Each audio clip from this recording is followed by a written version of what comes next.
The order to retreat had come too late, and Joel Carter's legs already burned from running when the ground beneath him turned to reed and sucking mud.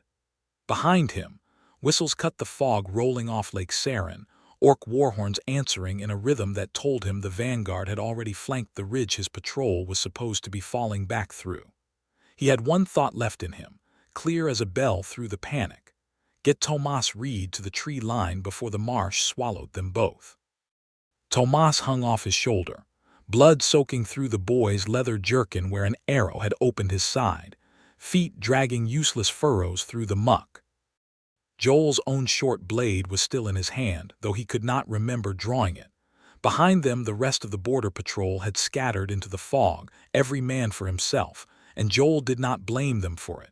He would have run too if Tomas were not 19 years old and crying his mother's name under his breath.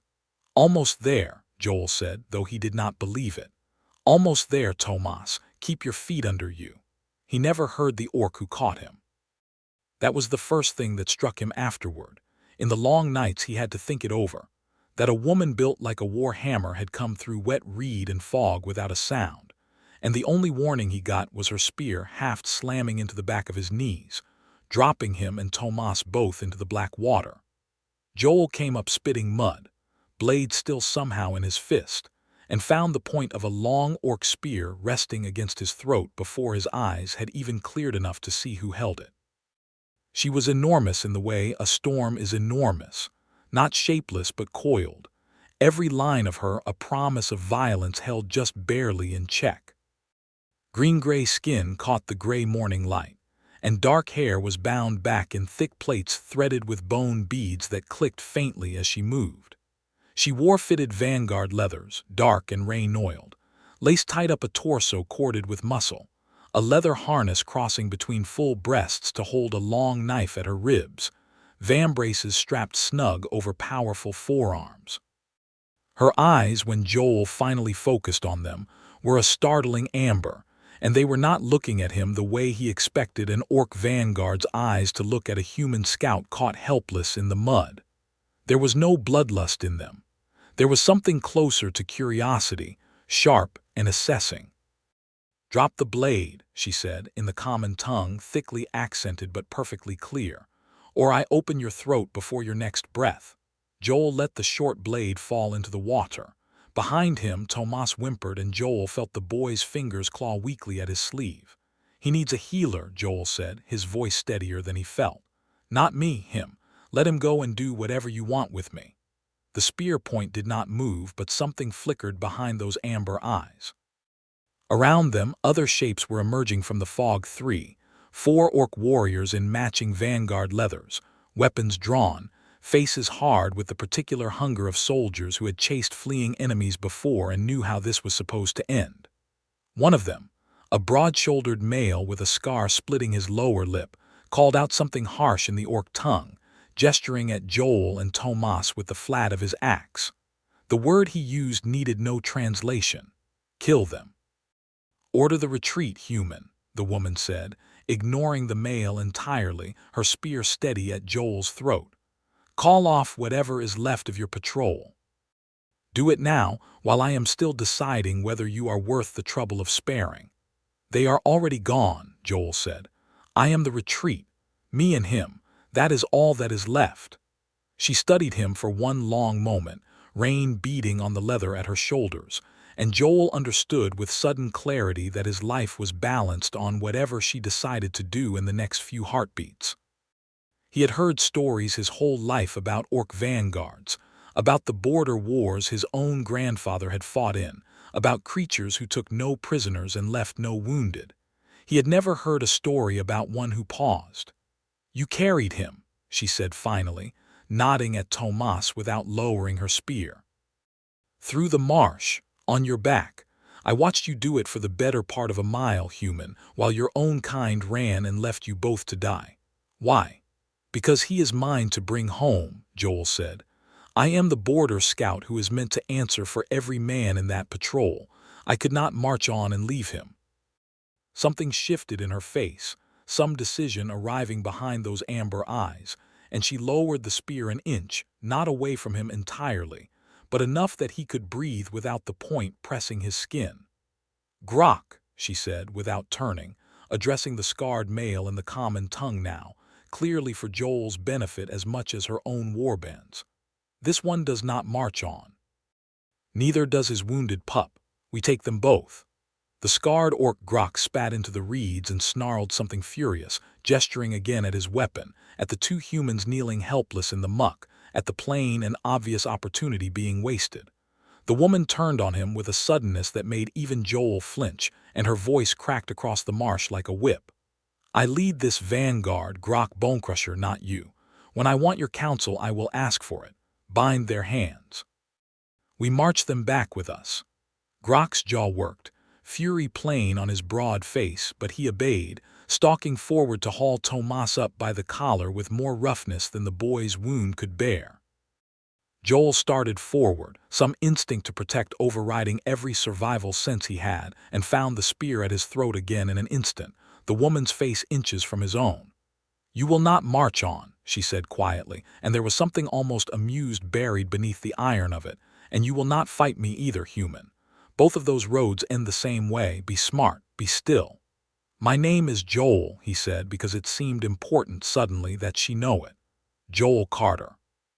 She considered that for a moment, rope already looping around his wrists in her huge, deft hands, binding him with a competence that spoke of long practice. "Oona Ironheart," she said. "Vanguard of the Thornmeyer clan. Try to remember it, human, in case you live long enough for it to matter." She hauled him to his feet by the bindings, and Joel Carter, border scout of Lakeholt Keep, gamekeeper to Lord Asheville, found himself marching not home through the fog toward the safety of the palisade, but deeper into Orc country, a captive of the very vanguard he had been sent to watch for, and unable, despite everything screaming inside him that he should be afraid, to look away from the woman who held his tether. The march back to the Thornmeyer camp took the better part of the day, through terrain that grew wilder and more tangled with every mile black pines, leaning low over game trails no cart could follow, ground that rose in long ridges above the lake's northern arm where Joel had never once been permitted to scout. Tomas was carried on a crude litter, two of the warband lashed together from spear shafts, and though Grok handled the boy with obvious resentment, he did not let him die, which Joel counted for something. Oona walked beside Joel rather than behind him, her spear resting easy across her shoulders now, and twice she caught him studying the terrain with the automatic, cataloging eye of a man who guarded a lord's forest for a living, marking landmarks he had no earthly use for anymore. "You are memorizing the way," she said, not quite a question. "Habit," Joel admitted. "I'm a gamekeeper. I watch land the way another man might watch coin. I cannot help it. A gamekeeper who was sent to scout my border." Every able man in Lakeholt was sent to scout the border, once your clan started raiding the fish weirs. "I know these lake shores better than any soldier the Lord has. That is the only reason they wanted me." She glanced sideways at him, amber eyes bright with something that was not quite mockery. "And do you poach your own lord's deer, gamekeeper, while you watch his forest so carefully?" Joel felt heat climb his neck, an old, familiar guilt he had not expected an Orc Vanguard to guess at on a single afternoon's acquaintance. "Sometimes," he admitted, "when a family's had a bad winter and the Lord's granary is fuller than the village's, I look the other way. I write the tally wrong. It is not the same as poaching." "It is exactly the same as poaching," Oona said, and there was real laughter in it now, low and rolling, startling him with how much warmth lived inside a sound he had expected to be terrifying. "You simply give yourself a kinder name for it.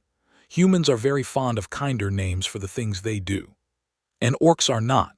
Her laughter cut off, not offended but thoughtful, and for a moment she walked in silence beside him, boots silent on the pine needles in a way his never could be. "Orcs earn their names," she said finally. "We are not given one name and made to wear it forever whether it fits or not. A Thornmeyer orc is born with a mother's name, a small name, a child's name. Later, if she lives long enough, if she does something worth remembering, she may stand before the clan and choose the name she wishes to carry forward. Ironheart was not given to me at birth," Joel Carter. I earned it, and I chose it, and now it is mine in a way my birth name never was. What was your birth name? She looked at him for a long moment, as if weighing whether a captive human scout had earned the right to ask such a thing, and something in her expression told Joel that very few people had asked her that question and lived long enough to hear the answer twice. Oona Fenwalker, she said at last. A small name for a small girl who was afraid of the deep water. I am not that girl anymore. I would not have guessed you were ever afraid of anything, Joel said honestly, and Oona Ironheart smiled, not the baring of teeth he had half expected from an orc smile, but something private and quick, gone almost before it arrived. Everyone is afraid of something, gamekeeper, she said. The wise ones simply learn which fears are worth keeping. They reached the Thornmire camp as the light was failing. A sprawl of hide tents and timber lean-tos strung along a ridge above a smaller lake Joel had never known existed. Cook fires already smoking against the coming dark. The Warben's return drew a crowd fast, curious faces gathering to look at the two bound humans being marched through the camp's heart, and Joel felt every one of those looks like a blade testing for weakness. Grok did not wait for privacy to make his objection formal. He shoved Tomas's litter down hard enough to jar a cry from the wounded boy, and rounded on Oona in front of the whole gathering crowd, his voice pitched to carry. Vanguard leader brings home 2 humans instead of 2 heads, he said, loud enough that every orc within earshot turned to listen. I say we finish what the fog interrupted. I say the border vanguard does not need to explain its mercy to anyone, least of all to weak, wet humans who could not even outrun their own retreat. A murmur ran through the gathered clan, some sympathetic to Grok's fury, some simply hungry for the spectacle of a challenge. Oona set her spear butt into the dirt with a thud that silenced half the crowd on its own. I claim them, she said, and the words rang with a formality Joel did not yet understand the weight of. Both humans march under my banner now. The wounded pup is a healer's matter, and no honor is won killing a boy already half dead of his wound. The other, and here she turned, amber eyes finding Joel's face in the gathering dark, the other is mine by right of capture, Vanguard's claim. If anyone wishes to dispute that claim, they may stand and say so before the clan elders in the proper way, or they may hold their tongue and their axe both. Grok's jaw worked, fury plain, but he said nothing more, only turned and stalked away into the firelight, and Joel understood, watching him go, that this was not the end of it. A man did not swallow that kind of humiliation quietly and let it lie. What did you just do? Joel asked quietly, once the crowd had begun to disperse, and Oona was cutting the ropes from his wrists with a small, economical motion of her long knife. I kept Grok Bonecrusher from splitting your skull open in front of the whole camp, she said. Among my people, whoever takes a captive in battle has the right to claim them as a prize, to keep or ransom or free as they see fit. No one may touch what I claim without challenging me for it directly, before the elders in the proper form. It buys you time, gamekeeper. It buys you a great deal more than you understand yet. And what do you get out of claiming a poacher-hearted gamekeeper as your prize? Oona's smile came again, quick and private, and this time it lingered a moment longer before she turned away to see to Tomas's wound herself. I have not yet decided, she said. Try not to make me regret the choice before I have finished deciding. The days that followed fell into a rhythm Joel had not expected to find inside an enemy camp. Tomas mended slowly under the care of an old orc healer named Vaska, who grumbled the whole time about wasting good poultices on a human's thin skin, but never once let the boy's fever climb dangerous. Joel himself was given a lean-to near Oona's own tent, no chains, no guard beyond her own presence, which he understood after the first night was not carelessness, but calculation. Every eye in the Thornmire camp watched him. Every eye understood that touching him meant crossing Oona Ironheart, and even Grok, for all his fury, was not yet fool enough to do that openly. She took him hunting on the 3rd day. ostensibly because a captive who could track and trap as well as a gamekeeper made himself useful. But Joel suspected, even then, that it was also simply because she wanted his company on the trail, and did not yet have a way to say so that did not sound strange to her own ears. "You set that snare wrong," she told him, crouched beside a game trail winding down through black pine toward the smaller lake, watching him work with the particular intensity she brought to everything. "The wire is too loose. A hair that size will slip it." "It is my snare and my hair," Joel said mildly, not looking up from his work. "I have been setting these since I was younger than Tomas. I know what I am doing." "You know what you are doing on Lord Asheville's forest with Lord Asheville's hares, on ground you have walked your whole life. This is Thornmire ground. It answers differently. Ground is ground." "Ground is never only ground," Oona said, and there was an edge of real feeling under the teasing now, something that told Joel he had touched a truth she held close. "This lake feeds my whole clan in the hungry months. I have walked every game trail on this ridge since I was small enough to be afraid of it. I know where the deer bed down when the wind turns north. I know which reed beds hide snapping turtles big enough to take a foot off. I know where the ice goes thin in the first frost before any fool with a spear finds out the hard way. You cannot read this land the way you read your lord's tame little forest, gamekeeper.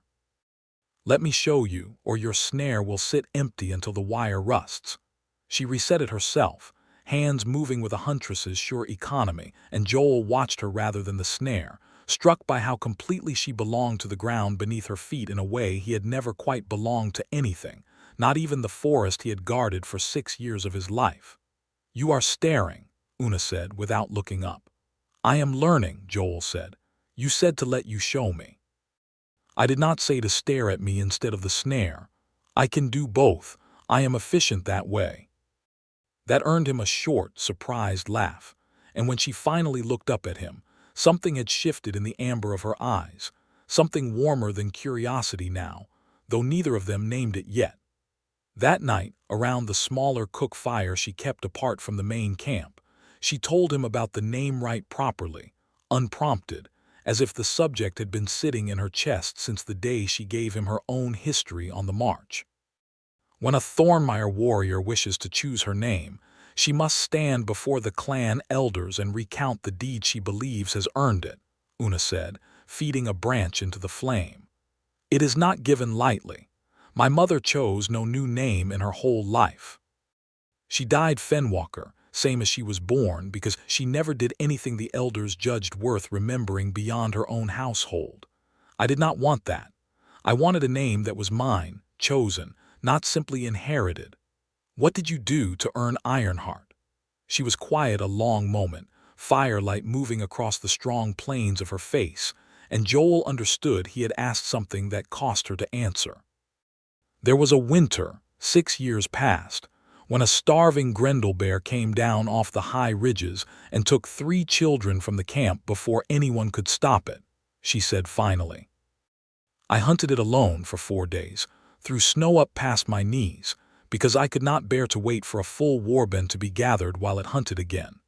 I killed it with a broken spear and my own knife, and I carried its heart back to camp frozen solid in my 2 hands, and I stood before the elders and told them what I had done, and they gave me the name I asked for, Ironheart, because I did not let fear or cold or grief stop me from finishing what needed finishing." "That is not just a story about a bear," Joel said quietly. "No," Oona agreed. "It is a story about deciding what kind of woman you intend to be, and then simply being her, whatever it costs." Joel thought of his own life then, 6 years spent quietly softening the harshest edges of Lord Asheville's forest law, never once standing before anyone to declare what he believed in, only working the smaller mercies where no one important was looking. It struck him, sitting by that fire, that he had never once chosen his own name for anything. "I think I would like to earn a name like that someday," he said. Oona studied him across the flames for a long moment, and something in her gaze made his chest go tight and strange. "You might yet, gamekeeper," she said softly. Stranger things have happened on this ridge than a human earning a Thornmire name. The trouble Grok had been brewing came to a head on the 7th day, at the height of the noon council, when half the clan had gathered near the great fire pit to hear the elders discuss the treaty riders arriving from Lakeholt within the week riders sent. Joel learned only then, because Lord Asheville wanted his missing border scout returned, and was willing to open real negotiations over the contested fish weirs to get him back. Grok chose that gathering, with the whole clan watching, to make his challenge formal. "I dispute the Vanguard leader's claim," he announced, striding into the firelight with his axe already loose in his grip. "I say Oona Ironheart has let a human's soft eyes turn her judgment. I say she keeps this scout not for ransom or honor, but because she has grown fond of him, unclanlike, unworthy of a warrior who wears that name. I challenge her right to the claim. Trial by combat before the elders, as is proper." A ripple of shock ran through the gathered clan, and Joel, standing at the edge of the crowd where Vasca had insisted he remain, felt his stomach drop through the earth. He had understood, in some distant way, that his presence created friction. He had not understood that it might one day mean Oona standing alone against Grok's axe, with the whole clan watching to see if she bled. Oona did not flinch. She rose from where she had been seated near the fire, unhurried, and set her spear against a nearby post before drawing instead the long knife from her hip, a weapon Joel had watched her sharpen every night since his capture with the same unhurried patience she brought to everything.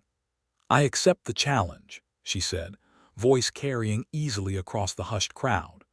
"But know this, Grok Bonecrusher, you challenge me not because you believe I have grown soft. You challenge me because you have wanted my place at the head of this vanguard since before that human ever set foot in our camp, and you have simply found a convenient excuse to try for it. Let us settle which of us is right in front of everyone, so there is no muttering afterward." The elders cleared a ring in the firelight, and the whole clan pressed close to watch, and Joel found himself unable to breathe properly, every instinct in him screaming to step between them, even though he knew, with brutal clarity, that doing so would only get him killed and change nothing. The duel was fast and vicious in a way that turned Joel's stomach even as he could not look away. Grok was bigger, stronger through the shoulders. His axe strikes heavy enough to splinter the wooden post Oona used at one point to deflect a blow meant for her skull. But Oona was faster, and she fought like a woman who had spent 6 years since her naming learning every weakness a bigger opponent's confidence might hide. She let him overextend on a heavy downward cut, stepped inside his guard, and drove her knife hilt hard into the side of his head, dropping him stunned to one knee.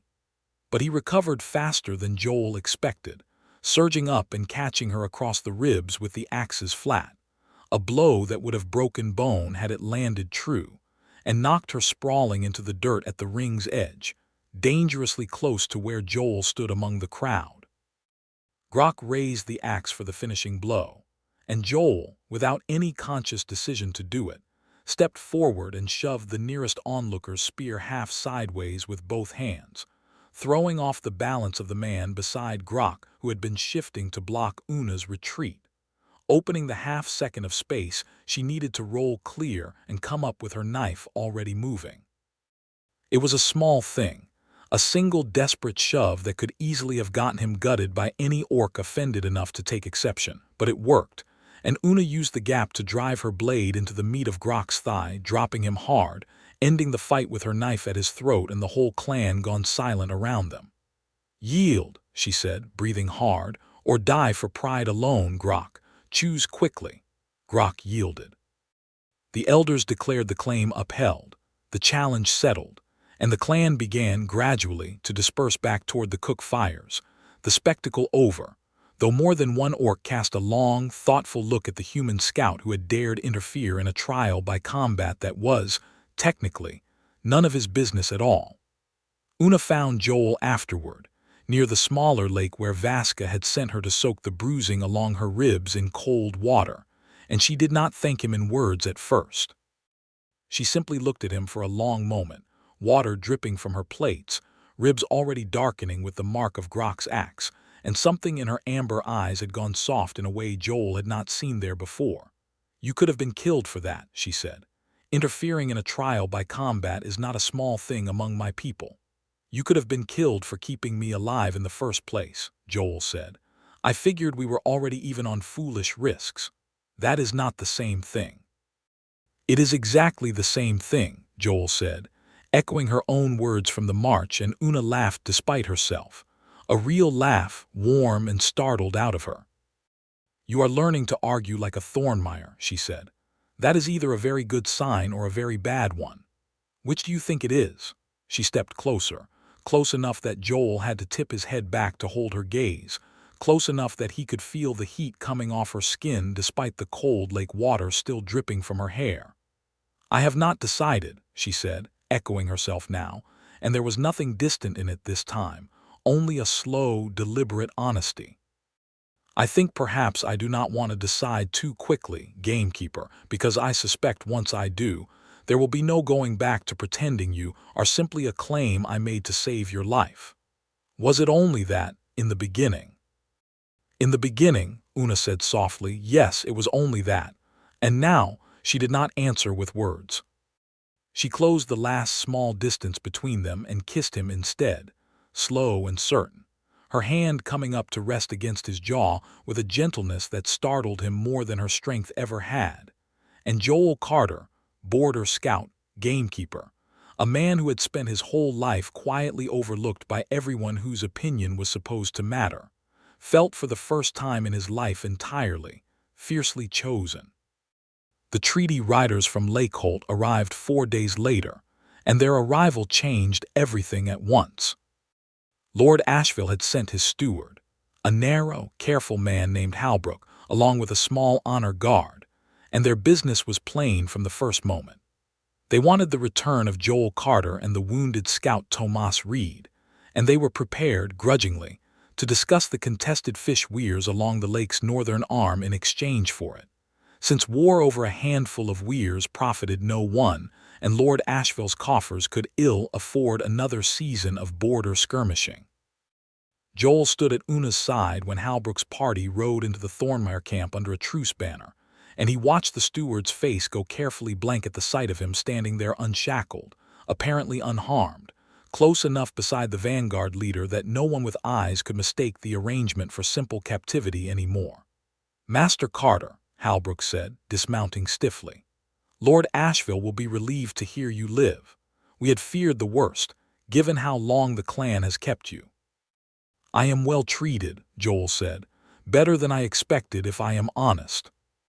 Halbrook's gaze flicked to Oona, cataloging her, the fitted Vanguard leathers, the long knife at her hip, the way she stood close enough to Joel that her shoulder nearly brushed his. "So I see," he said carefully.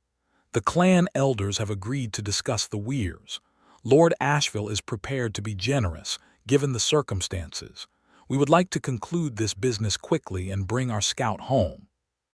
The negotiations stretched across 2 long days of careful talk in the elders' longhouse, Joel serving as translator and go-between for terms neither side fully trusted the other to honor. And through all of it, he felt the shape of his old life waiting for him back at Lake Holt like a coat grown too small. The gamekeeper's cottage at the forest's edge, the quiet, solitary rounds he had walked for 6 years, the Lord's Hall where he had never once been more than a useful, overlooked servant. He did not want to go back to fitting into that coat. He was terrified, in equal measure, of what it might mean to refuse it. On the last night before Halbrook's party was due to leave with the signed terms, Oona came to him at the edge of the smaller lake, where he had gone to be alone with the enormity of the choice in front of him, and she did not waste time with soft approaches. "You are afraid," she said, sitting beside him on the cold shore stones. "Not of my clan, of your own people and what they will say when they understand what has grown between us." "I am afraid of a great many things," Joel admitted. "That is one of them." "Then I release you from it," Oona said, and the words landed like a blow, even though her voice stayed steady. "I release you from whatever you believe you owe me, gamekeeper. Go home with the steward tomorrow. Take your wounded boy, take your treaty, take your old life back, and do not think you have broken any promise to me by wanting it. I would rather set you free with my own hands than watch you stay out of duty and slowly come to resent me for the cage of it." "You are not a cage," Joel said, low and fierce. "I know what I am," Oona said. "I know what my clan is to your people and what your people are to mine. I know the weight of it, better than you do, having lived under it my whole life. I will not hold you to anything, Joel. Go home. Live the life you were living before I dropped you in that marsh. I release you from it freely, and I will not think less of you for taking the release." She left him there on the cold shore with the offer hanging in the air, and Joel sat a long time beneath the stars, turning it over, feeling the shape of the promise she had just cut loose from around his neck, and understanding, with a clarity that startled him, that being released from an obligation was not the same as wanting to walk away from it. He returned to Lake Holt the next morning with Halbrook's party and Tomas, healed enough now to ride, and Lord Asheville received him with the distant, careful gratitude of a man more interested in his signed treaty than his scout's well-being. The village folk stared at him in the lanes, whispering, some relieved, some suspicious, a few outright hostile at the mere thought of a man who had lived a fortnight among the Orc clan and come back looking, to their eyes, entirely too comfortable with it. Joel returned to his cottage at the forest's edge, to his gamekeeper's rounds, to the quiet solitary rhythm of a life he had lived for 6 years, and found within 3 days that it fit him worse than it ever had, a coat cut for a man who no longer existed. On the 4th day, he went to Lord Asheville and asked for leave to travel back to the border, to formally thank the Thornmeyer clan for the treatment shown him during his captivity, as diplomacy required. Lord Asheville, distracted by the newly settled fishing rights and eager to keep the fragile peace intact, granted it without much interest in the reasons behind it. Joel Carter walked back into Orc country 3 days later, alone, unarmed but for a hunting knife at his belt, carrying nothing but the promise he had made to himself on that cold shore, that a release freely given did not undo a thing freely chosen, and that he intended to choose Oona Ironheart with his whole life if she would still have him. He found her at the ridge above the smaller lake, exactly where he somehow knew she would be, and she turned at the sound of his footsteps with an expression that shifted, in the space of a breath, from wariness to disbelief to something raw and unguarded that she did not bother to hide. "You were released," she said, when she had found her voice. "I gave you the release myself, gamekeeper. You did not have to come back." "I know," Joel said. "That is exactly why I did." He crossed the last distance between them and did not wait for permission this time, cupping her face in both hands the way she had once done to him, and told her plainly because he had spent 6 years of his life being too careful and did not intend to spend one more day that way. "I do not want the old life," he said. "I want this one. I want you, Oona. Not because I was captured, not because I owe you a debt for sparing me, because I choose it freely the same way you chose your own name. I am choosing you." Oona kissed him then, fierce and certain, and whatever careful distance either of them had kept in reserve dissolved entirely in the cold morning air above the lake. They did not have long to enjoy the simplicity of that choosing before the world came looking for them again. Word of Joel's return spread through the Thornmeyer camp within the day, and though many of the clan had softened toward the human scout who had bled a little for their Vanguard leader's honor, Grok Bonecrusher had not softened at all. His leg had healed crooked from Oona's blade, a permanent limp that he wore like a grudge, and when he learned that the human had come back not for diplomacy but to stay, he went straight to the elders with a fresh accusation, uglier than the first. "She keeps him not as a claim, not as a captive, but as a lover," Grok declared before the assembled council, loud enough to draw half the camp. "A human lover, chosen freely, brought back after his own people released him. I say this shames the Vanguard. I say the elders should decide whether Oona Ironheart is fit to lead warriors who trust her judgment, when her judgment has clearly been captured by a human's soft hands." The elders, older and warier than Grok, did not immediately side with him, but neither did they dismiss the accusation outright. For the Thornmeyer clan's whole history with humankind was written in raids and reprisals going back generations, and a vanguard leader choosing a human openly, permanently, was not a small thing to simply wave away, whatever affection had grown between the two of them. It was decided in the end that the matter would be settled properly at the treaty summit already scheduled between Lord Asheville's representatives and the Thornmeyer elders in 10 days' time, on the long dock at the lake's narrow crossing point, the same neutral ground both sides had used for generations to settle border disputes without bloodshed. Both peoples would be present. Both peoples would witness whatever was decided. Grok seemed satisfied with that, certain that public shame in front of both clan and human dignitaries would be punishment enough for Oona's choice, and worse for Joel's. The 10 days that followed were not easy ones. Word had reached Lakeholt too, carried by nervous traders who had seen Joel at the Thornmeyer camp and drawn their own conclusions, and Lord Asheville summoned him back to the keep with a face like a closing door. "Is it true," the Lord asked without preamble, "that my gamekeeper has taken an Orc Vanguard as a lover and intends to make that arrangement permanent at the very summit meant to settle our border peace?" "It is true," Joel said, refusing to let his voice shake. "I love her, my lord. I intend to stand beside her at that summit, whatever it costs me." Lord Asheville's expression did not soften. "You understand what this could cost more than you, Carter. If the village believes their gamekeeper has thrown in with the very clan that raided our weirs for a decade, they will not stop at costing you your position. There are men in Lakeholt who would call it treason and worse. I cannot protect you from that, even if I wished to." "I am not asking you to protect me," Joel said. "I am asking you to let me stand at that summit and be honest about who I am. Whatever comes after, I would rather face it honestly than go on hiding it." Lord Asheville studied him a long moment, and something almost like respect moved behind his tired eyes. "You were always an honest man, Carter, whatever liberties you took with my forest tallies over the years. I suppose I should not be surprised you would be honest about this too, foolish as it is." He waved a hand, dismissing him. "Go to your summit. I will not stop you. I make no promises about what happens after." The morning of the summit came bright and cold, sunlight glittering hard off Lake Saren's gray water, and the long dock at the narrow crossing was crowded on both ends.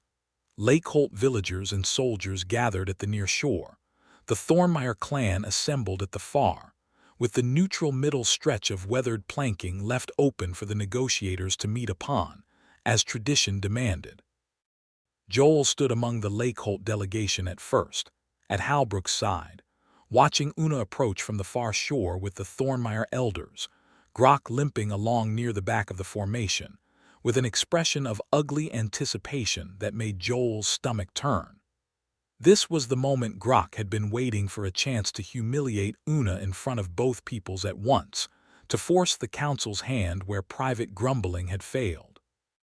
The negotiations over the border terms proceeded with slow formality for the better part of an hour, both sides trading careful language over fishing rights and grazing boundaries, until Grok, unable to wait any longer, stepped forward without invitation and addressed the gathered crowd directly, his voice carrying across the water.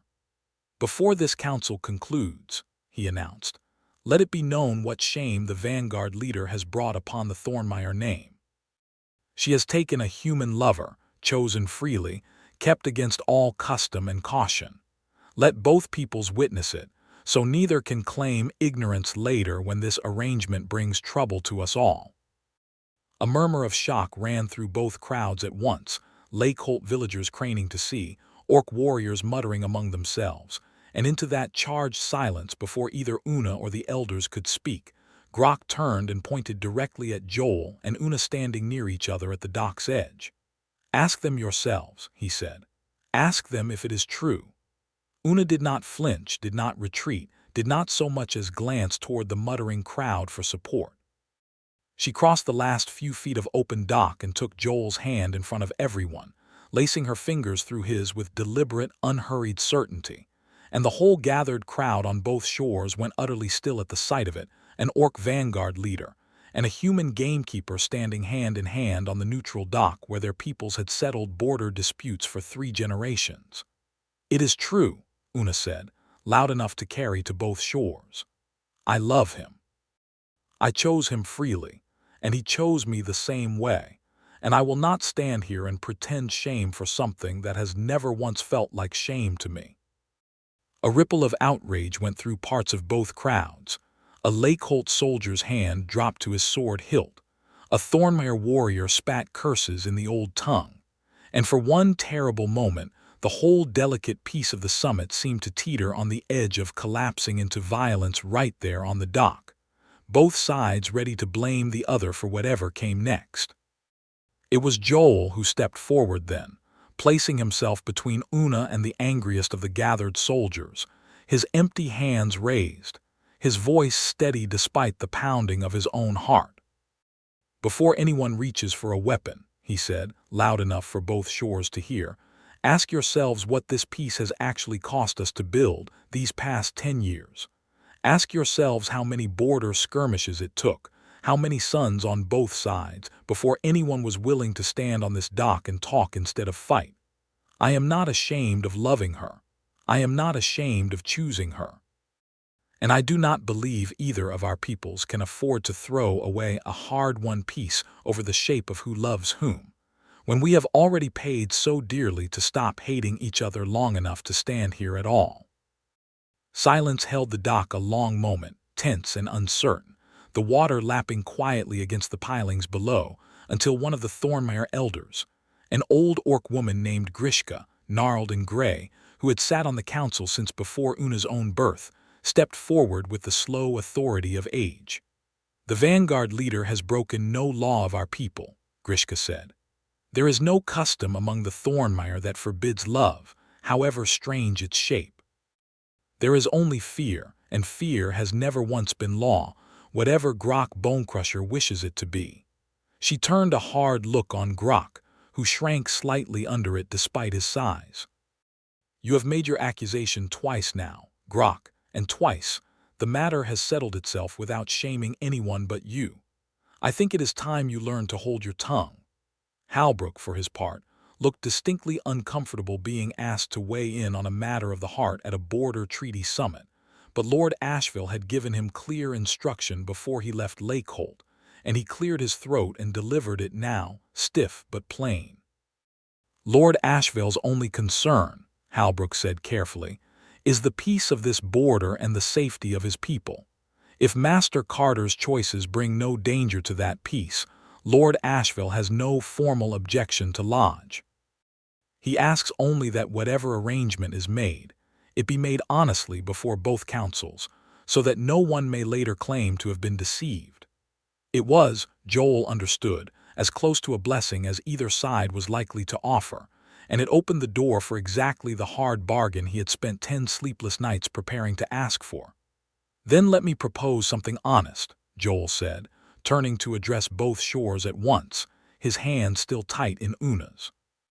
"The lake's northern arm has been disputed ground for a decade, because no one trusts anyone standing on it alone.